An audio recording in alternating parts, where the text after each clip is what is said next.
Hello guys, welcome to my channel. So recently what happened is I by mistakenly deleted my channel and I wasn't able to recover.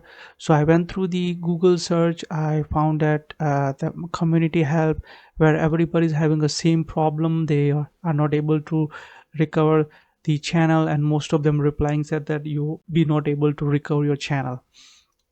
So as I was searching through, I found out this option, and I went through the option over here, and this is where I got. So I search brand account Google, and then it take me to my Google homepage, and I click over here, go to your brand account section, and that's where it take me. See, you will see your channel is over here, deleted account. Once you click on that, it's not there because I already recovered my one.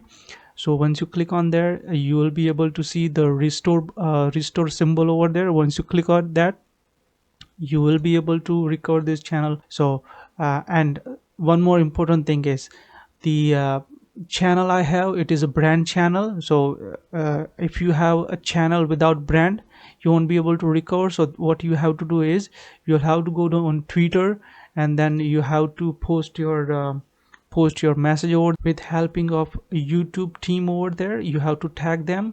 You paste your channel link over there. They will be responsive quickly. If it takes longer, then you can message them directly. So this is the way I found to recover your channel. Hope you like it. Subscribe to my channel for more videos. Thanks.